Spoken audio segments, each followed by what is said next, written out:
the story appears in the Washington Post. We have parents who have opted out of computers for their primary grade students. We're talking maybe 3, 4, 5, 6, 7, and 8th grade, leading up to middle school.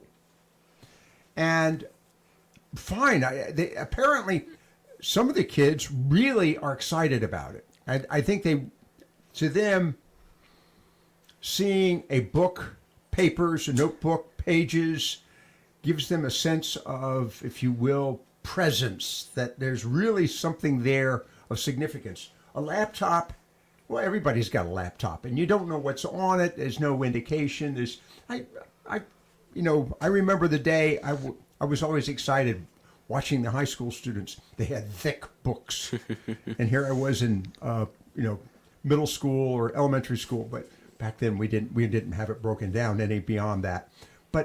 And we carried little books, and I was going, gee, that's impressive. Of course, I got to that point where I didn't want to carry those big books, so that's another story.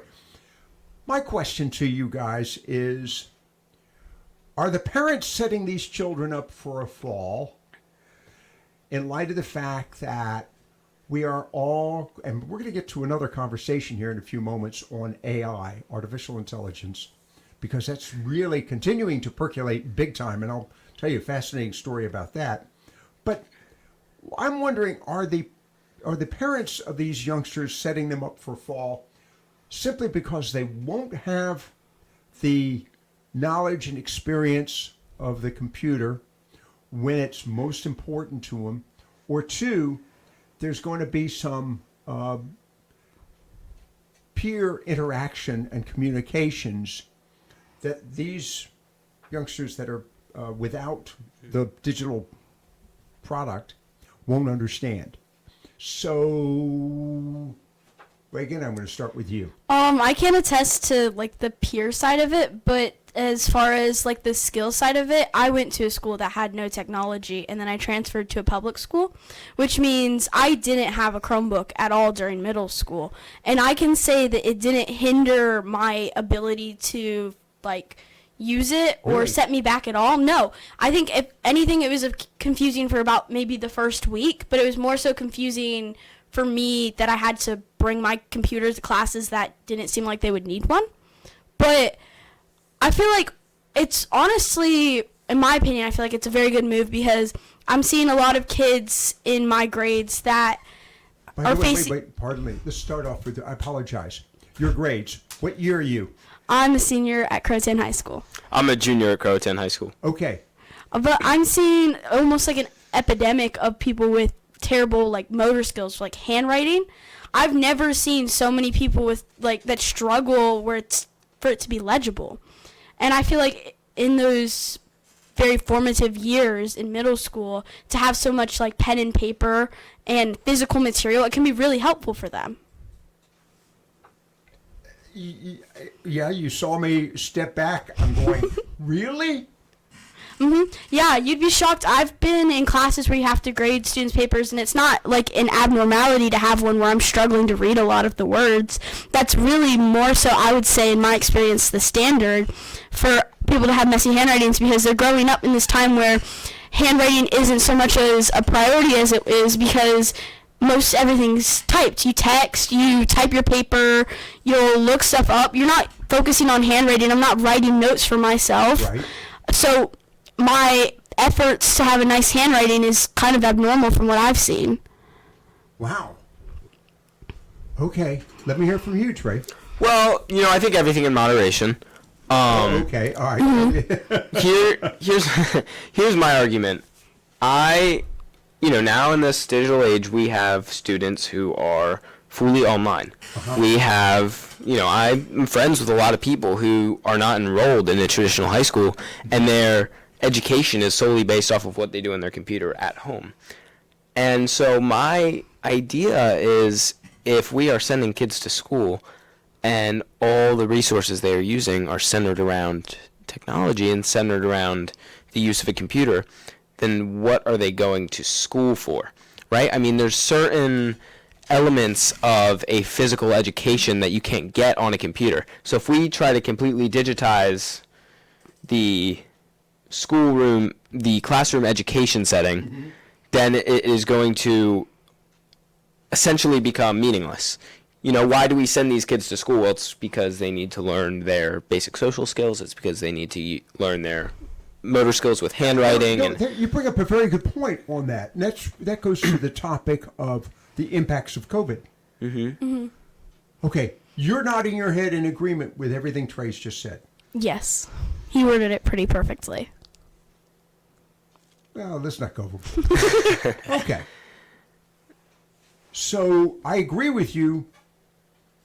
If we digitize it, the classroom is superfluous. Yeah. Unnecessary. Sure. To an extent. To I an feel extent. like there needs, you still have to learn how to use The these. classroom, my argument is that the classroom is necessary, and that if it's no, fully, yeah, right, if it's yeah. fully digitized, then we're losing the, the rudimentary purpose of it. Why do we send kids to school? Well, it's because they need to learn how to socialize. It's because they need to learn how to be in a setting with other people. And if you just shove them in front of a computer for 7 hours a day, 9 months out of the year, they won't get those skills. You know, it's like putting them on an island, right? Everything that you need people to do from a social setting comes from those years, especially when you're talking about elementary and middle school education. Right.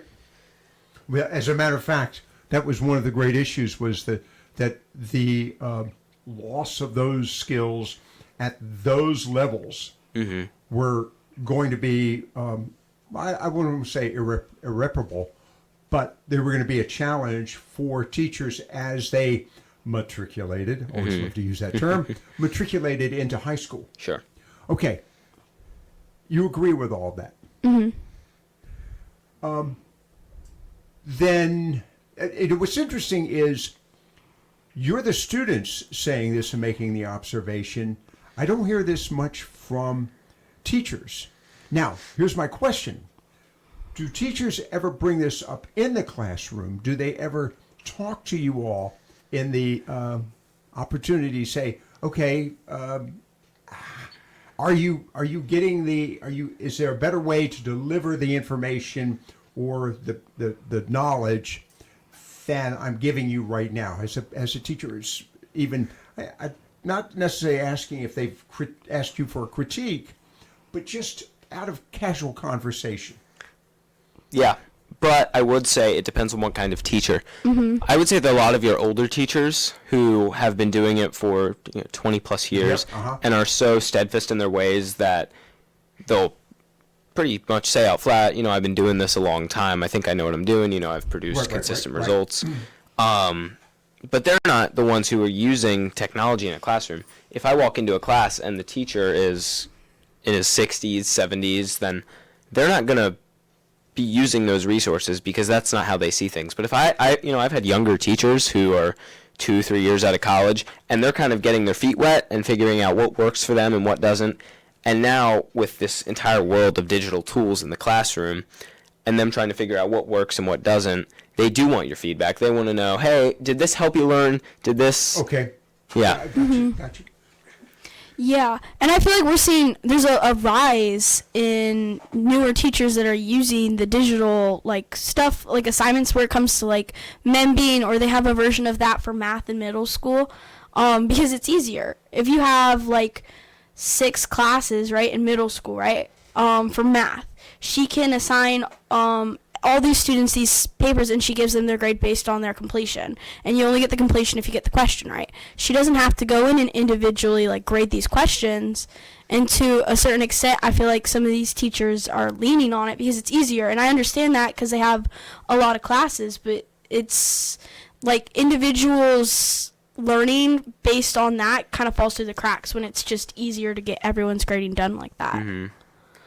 Yeah, I mean, and with the automation that makes their job however much easier, that, think 20, 30 years ago, maybe even sooner, teachers had to hand make every single assignment, every exactly test, right. every Yep. quiz. It was all up to the teacher. They were, the only thing that they wouldn't make, and sometimes they would grade these, is the state and federal exams. Right. So now a teacher can go on any website that is accepted by the school board. I think there does have to be a somewhat sense of approval, but and just have an assignment at their fingertips that they didn't have to do any work to create. And whether that's better or worse, I won't get into, but me personally, if I was a teacher and I had to choose between sitting down for a couple hours and making a quiz or making a test and just finding one and having the answers and having the automation that'll grade it for me, and then taking that time, that's 10 minutes, and going to do something else, I'm going to go with that. Well, that segues into the next conversation I want to talk about, which is AI. All right, here's a question. We kind of leaned on the issue of teachers here. I'm just curious. Do you see and do you hear your peers, folks in your class, who are expressing interest, I'm just saying interest, okay, in possibly becoming a teacher? I'm hearing it from you, Reagan. Let me hear it. I feel like based on like the amount of money teachers make, no. Right. Yep, right. But I'm definitely biased because that's one of the things I want to go into and do. So I feel like there's definitely a lot of kids that want to become teachers already kind of know, and with some of the classes like interning at other teachers' classes and helping them out, the school's really enabling kids to figure out if that's what they want to do as their career path recently. You know, that's another interesting aspect of this. Is money a driving issue now for students? Yeah. That is Yeah, a career. absolutely. Is it? Well, because the economy is a driving issue, right? Right, it is. I mean, yep. Look at inflation over the past 5-6 years, and then look at the percentage of increase in teachers' wages. This is right.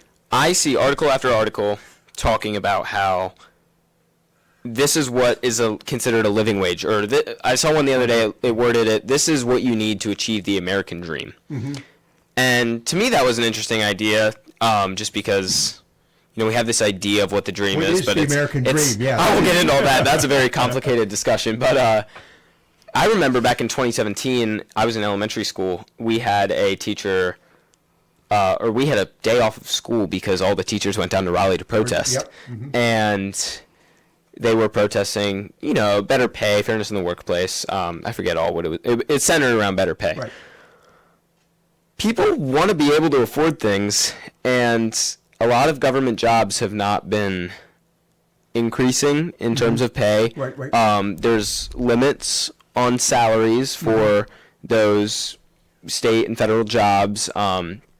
Is there career growth in the teaching, environment? I know post-secondary you can make a lot of money. You can, but or you go administrative. for sure. So, yeah, it's an interesting conversation because I think I know me personally, I would love to be a teacher. But with what I want my lifestyle to be and with what I have set out as sort of my goals, it's just not going to work out financially. Now that you've climbed Mount Kilimanjaro, Yes, sir. What do you want to climb next? Next, probably Elbrus. Yeah. So for those who don't know this, Trace has climbed Kilimanjaro. It was a great opportunity. Yeah.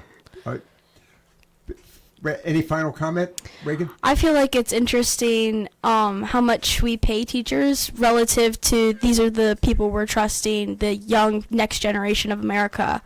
But we don't value them enough to pay them, because I feel like a lot of teachers I've seen consistently, it's not even recently, consistently in my whole childhood I've always been told, teachers don't get paid a lot. But that doesn't make sense, because that's one of the most important jobs, They are forming these new minds. You don't want kids to fall through the cracks. Everything that they teach is what the next generation that's growing up is going to have as their basic knowledge. But if you're finding people that are struggling to pay for their rent and teach, you're going to see a lack of teachers. We've seen there's been a lack of teachers recently because nobody's paying enough. And teachers are one of the most important jobs, I feel like, as a society we have, because we're going to keep having kids. Those kids are going to keep growing up. Those kids are going to end up doing stuff, and maybe it's not like super in your face right now, but in 18 years, these kids are adults. They can vote. They can do stuff. The voting aspect of that, and that unfortunately has become a big issue here recently, and that is the failure. And of course, we can point to the fact that it's failed at the educational level, but then maybe that's because the education hasn't been adequately supported. But the failure of understanding certain civic activities and the whole concept of civil discourse, which is lacking too. I think that's by design. Well, you think? Okay, you intrigued me with that observation. We'll get back to that. You said at the as we were going to the break that in some regards, in response to Reagan's comments about how teachers are frustrated and there's a good chance that we're going to see fewer quality people in the education environment. I'm paraphrasing here. Please correct me if I'm wrong, Reagan. And that as a result, we're not going to see the kind of quality outcome. Would you agree with that? Mm-hmm. Okay, quality outcome. And I commented that we're seeing a failure on the part of a lot of, we mentioned voters, failure, a lot of people to understand the civics and civil issues, the civil issue being discourse, civics being understanding how government works, things of this nature. And Trey, you said by design. Whoa. Why by design? Let me hear that. Well, here in America, we have a two-party political system, Right. which in the near future, in my opinion, is very unlikely to change. It's Right. changing. I'm going to tell you, and the reason I'm going to say to you it's changing, I'm going to disagree with you on that very quickly, is the number of unaffiliated voters. Now, granted, they tend to trend left and right, conservative, liberal, maybe even, let's say environmental, what have you. Green Party. Green Party, yeah, or Libertarian Party, which is no party whatsoever. But anyhow, everything goes. But what's happening now is people are not getting into that. It's interesting. They're not getting into that one bucket. But still in all, let's go ahead with your premise. I apologize. Oh, no problem. Well, I think that with our modern culture and the access to resources that modern day Americans have and that the government has and can provide in public schools, the sky's the limit as to what we can do, right? They always talk about how the government's running out of money. The government's got a lot of money. Anything, any fault, anything wrong, not anything wrong, but any issue that we have within the educational system to a certain degree can be fixed, I believe. And I think we have a lot of issues with our education system. But the biggest one, honestly, to me, is that there is not enough education about civic literacy and American history. We have history classes. We have that. But at what point is that the history that they want you to hear? At what point is it biased? Who are we getting this history from? Right. McGraw-Hill. Yeah. The But corporation. Good point. The corporation that is responsible for printing many of the Common Core textbooks in American education was formerly owned by Robert Maxwell. If you don't know who Robert Maxwell is, he was the father to Ghislaine Maxwell, the associate of Jeffrey Epstein. So who are we getting our history from is an important question. So, like I said, we have a set way of doing things. It's centralized. It's centralized education. Yep. Okay. Not a bad argument. And I will say to you, you said earlier basically that to a degree there is an effort not necessarily to create too much of incentive for people not to work. Yeah. Okay. Which beautifully segues into artificial intelligence. And we may have to take a break in the midst of all this, but let me tell you this story about artificial intelligence. Read it on X just this past week. Very interesting story.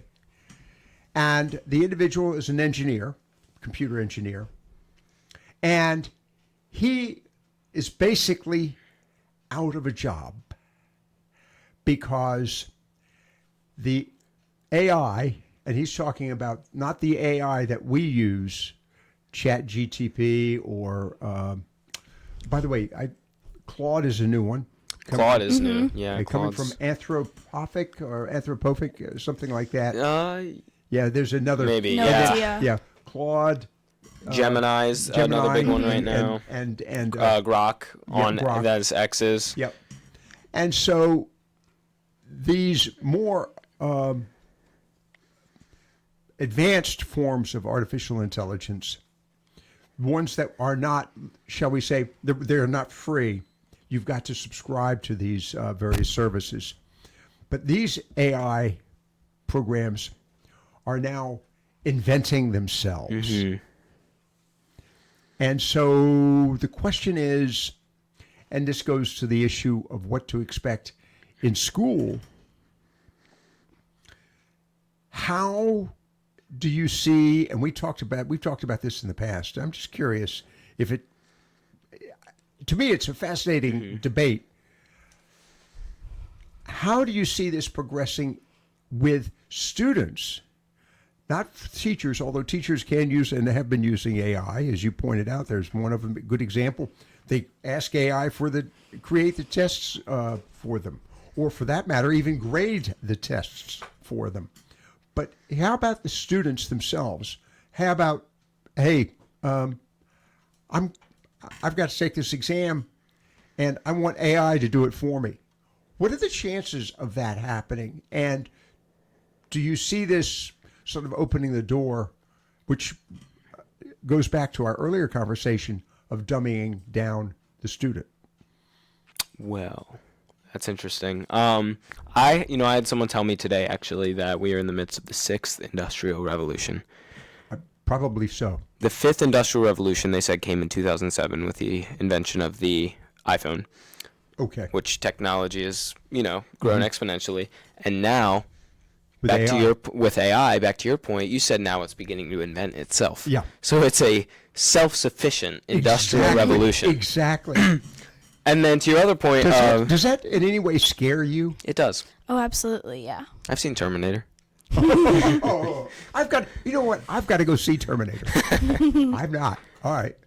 But Well, to your point, with AI taking an exam for a student, I think thinking about the complications of that, we're taking exams digitally now on closed browsers or restricted computers with restricted access. So you can't go Google, ChatGPT, or find anything else to open.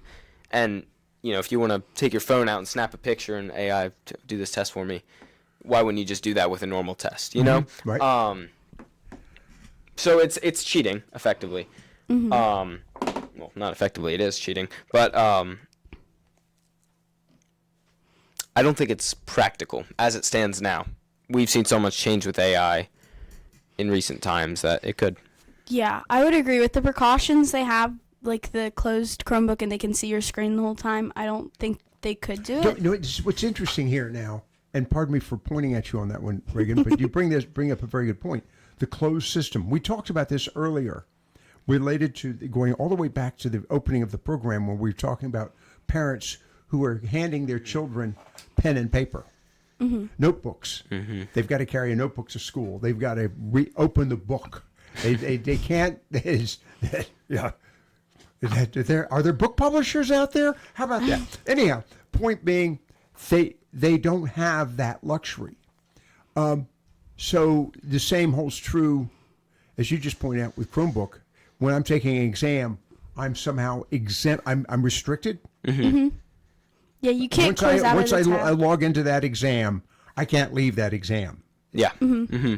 I mean, you can't exit out. I'm not even sure how they do it, but for a lot of the North Carolina state tests, they use the same system, and we'll go take a practice test every semester, and we open it up, and it says you are about to enter a restricted browser, and then you go in, and it just puts itself on the screen, and you can't get out of it You have unless. Yeah, you have to get through it through a different way of logging in. You have to open up as soon as you open up the Chromebook. So for most Chromebooks you open up, you put in your email and your password. But to get to the testing website, you have to click the testing website and then log into that specifically. Wow. All right. So back to the issue of using AI, and I'm looking at you in this regard as well. It's a great way to discuss this with you, Reagan, because you're an artist. And AI, if you noticed, we talked about this last week, I think it was. Everybody's using these characters now. They're doing their own. On Facebook. Yeah, on Facebook. What is the future of AI in your labor, your efforts to study art and practice art? What do you see as the potential there for you, or, if you will, the threat? As people that do it as a job, I feel like it definitely, at the rate it's going, it'll wipe out that job.